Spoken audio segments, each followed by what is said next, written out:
welcome back to my channel. It's your boy D Dyson. The Last of Us Season 2, Episode 3.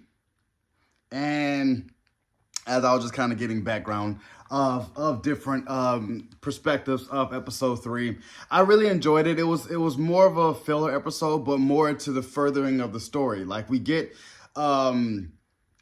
Ellie waking up and she's just going through what she just saw with Joel's death, and she's on a stretcher on a gurney, and she's just screaming, because that's all she can have. So it goes over to 3 months later, and the town is being rebuilt. The wall is being rebuilt. It's like towns is kind of like businesses that like people were dying. You're burying them. So it's been 3 months since that attack, and it's no longer cold. It's pretty much, coming into like springtime. So, and Ellie is like, well, we know what we need to know as far as to avenge Joel's death is we need to go take a small party over to Seattle to go find Abby and go and basically avenge him. So as, Joel's brother is like, well, I can understand your sympathy. He was my brother too.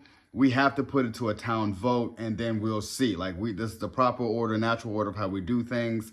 This is how it got to go.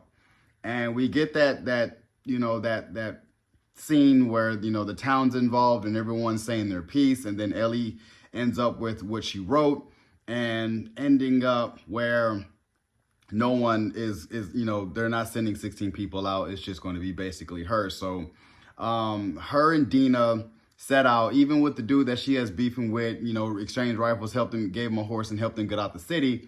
It was in a sense of now they're on the quest to go to Seattle.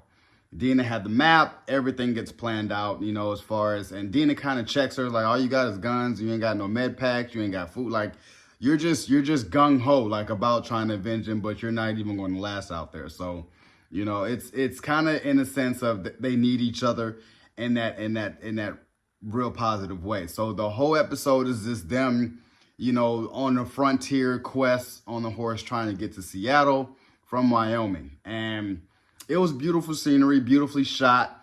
And I see certain aspects from the game, because that's what I was just watching. Aspects from the game is really interwoven in how this plays a part. So we was getting the cult with the Joker-like cuts on their face.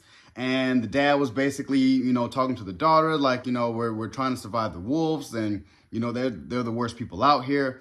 And we were trying to get to understand like a quick backstory about what is happening with them. And then as Ellie and Dina are on their path, they run across this cult, and they're all slain. So, Dina throws up, and it's kind of like, what's going on? It's like, and that's why I was like, you can tell, she was like, it might have been Abby's company, but it may be more than just Abby. And we get towards the ending where they're like 9 miles away from Seattle, and we get in the town of Seattle. We actually see the wolves. They're a huge military force. So it's more than just Abby that you're going to have to deal with. And that's how we end off on episode 3. I'm enjoying it because, again, I have not played the game. I didn't want to go further into the story. I didn't want to look into it. Although I did download it, I didn't want to watch it because I don't want to spoil it for myself or compare and contrast what is in the game versus what is, being on HBO Max. I just look at it for face value, and I'm enjoying it. It is one of the best shows out right now on television. You have so many other things like Andor, you on Netflix. There's so many other things coming out, but I feel like this is standing the test of time of just understanding what is to come. So I'm here for it all. So you guys enjoyed my review of The Last of Us Season 2, Episode 3. Subscribe to my channel. Post a comment down below. Like the video with your boy, D Dyson. Peace.